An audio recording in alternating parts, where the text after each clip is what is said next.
R S football ഫാമിൻ്റെ പുതിയ വീഡിയോയിലേക്ക് എല്ലാ മനഃപ്രേക്ഷകർക്കും സ്വാഗതം. ഇന്ന് നമ്മൾ ചർച്ച ചെയ്യപ്പെടാൻ പോകുന്ന വിഷയം എന്ന് പറഞ്ഞാൽ ചാമ്പ്യൻസ് ലീഗ്. ചാമ്പ്യൻസ് ലീഗിൽ ആര് വാഴും ആര് വീഴും. ചാമ്പ്യൻസ് ലീഗിൽ എൻ്റെ ഒരു ആഗ്രഹപ്രകാരം എനിക്ക് ഇഷ്ടപ്പെട്ട ഒരു ഫൈനൽ എന്ന് പറഞ്ഞാൽ ഈ സീസണിൽ ഏറ്റവും നന്നായി കളിച്ചുകൊണ്ടിരിക്കുന്ന PSG വിസസ് ബാഴ്സലോണ. ഈ ഒരു മത്സരം, അതല്ലെങ്കിൽ നമ്മുടെ El Clasico Real Madrid versus Barcelona. ഈ രണ്ട് മത്സരങ്ങളാണ് ഞാൻ ഏറ്റവും കൂടുതലല്ല, ഫുട്ബോൾ പ്രേമികളിൽ ഒരു പറ്റം ആൾക്കാരും ആഗ്രഹിക്കുന്നത് എൽ ക്ലാസിക്കോ ആയിരിക്കും. പക്ഷേ ഞാൻ ആഗ്രഹിക്കുന്ന പാരീസ് ജർമ്മൻ ആൻഡ് ബാഴ്സലോണ. ഈ ഒരു മാച്ച് വരികയാണെങ്കിൽ നമുക്ക് തുല്യ ശക്തികളുടെ ഒരു കളിയാണ് കാണാൻ പറ്റുക.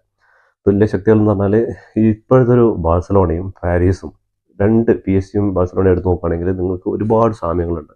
അവരുടെ ഒരു പൊട്ടൻഷ്യൽ, അവരുടെ കോച്ചുമാർ ലൂയിസ് എൻറിക്ക് ആയിക്കോട്ടെ, ഫ്ലിക്ക് ആയിക്കോട്ടെ, ഇവർ രണ്ടുപേരും ടീമിന് കൊടുക്കുന്ന ഒരു പ്രചോദനവും അതേപോലെ ടീം പ്ലേയേഴ്സിൻ്റെ വർക്ക് റേറ്റും കാര്യങ്ങളൊക്കെ നോക്കുമ്പോൾ ഭയങ്കരമായിട്ട് സാമ്യമുള്ള ടീമുകളാണ്.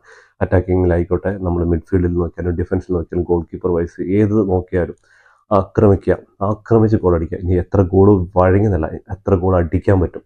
ഇപ്പോൾ 1 വഴങ്ങിയ 2 എണ്ണം, 2 വഴങ്ങിയ 4, അങ്ങനെയുള്ളൊരു കാഴ്ചപ്പാടിൽ കളിക്കുന്ന കുറച്ച് യുവതാരങ്ങളും കുറച്ച് പരിചയസമ്പന്നരായ ടീമും കൂടി കളിക്കുന്നൊരു ബാഴ്സലോണ ആൻഡ് PSG. ഇവർ രണ്ടുപേരായിട്ടുള്ളൊരു ഫൈനലിന് വേണ്ടിയിട്ട്.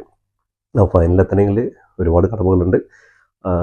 റയൽ മാഡ്രിഡ് ഉണ്ട്, ആഴ്സണൽ, PSG, അങ്ങനെ ഒരുപാട് കടമ്പകൾ കയറിയിട്ടാണ് ഓരോ ടീമും ഫൈനലിലെത്താൻ. അപ്പോൾ ഇതിൽ നമുക്കിപ്പോൾ ഏറ്റവും കൂടുതൽ ആൾക്കാർ ആഗ്രഹിക്കുന്ന എൽ ക്ലാസിക്കോ. ഈ സീസണിൽ 2-3 എൽ ക്ലാസിക്കോ കഴിഞ്ഞു. ഇനി ഒരു എൽ ക്ലാസിക്കോയ്ക്ക് വേണ്ടി എല്ലാവരും കാത്തിരിക്കുന്നുണ്ട്. Real Madrid versus Barcelona. ഇപ്പോഴത്തെ ഫോം വെച്ച് നോക്കുകയാണെങ്കിൽ നമുക്ക് ഇപ്പോൾ ബാഴ്സലോണ 1-ാം സ്ഥാനത്തുണ്ട് ചാമ്പ്യൻസ് ലീഗ് നേടാവുന്നതിൽ. 2-ാം സ്ഥാനത്ത് റയൽ മാഡ്രിഡ് ഉണ്ട്, 3-ാം സ്ഥാനത്ത് PSG ഉണ്ട്, 4-ാം സ്ഥാനത്ത് ബയൺ മ്യൂണിക്ക് ഉണ്ട്. അങ്ങനെ ബാക്കി ആസ്റ്റൺ വില്ല, ബറൂസിയ, ആഴ്സണൽ, അങ്ങനെയുള്ള ക്ലബ്ബുകൾ. UCL മത്സരങ്ങൾ നടക്കുന്നത് ഏപ്രിൽ മാസം 8-ാം തീയതി 9-ാം തീയതി ഫസ്റ്റ് ലെഗ് മത്സരങ്ങൾ നടക്കുന്നത്. Bayern Munich, Arsenal, Barcelona, PSG, ഈ 4 ടീമുകൾക്ക് ഫസ്റ്റ് ഹോം ഗ്രൗണ്ടിൽ ഹോം മത്സരം നടക്കുന്നത്.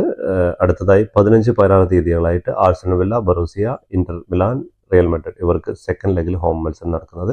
ഇതിൽ ആരൊക്കെ സെമി ഫൈനലിലോട്ട് പോവും, ആരൊക്കെ പുറത്താവും, നിങ്ങളുടെ വിലയേറെ അഭിപ്രായങ്ങൾ കമൻറ്റ് ബോക്സിൽ രേഖപ്പെടുത്തുക. അടുത്തൊരു പുതിയ വീഡിയോയുമായി കാണുന്നവരെ ടാറ്റാ ബൈ ബൈ.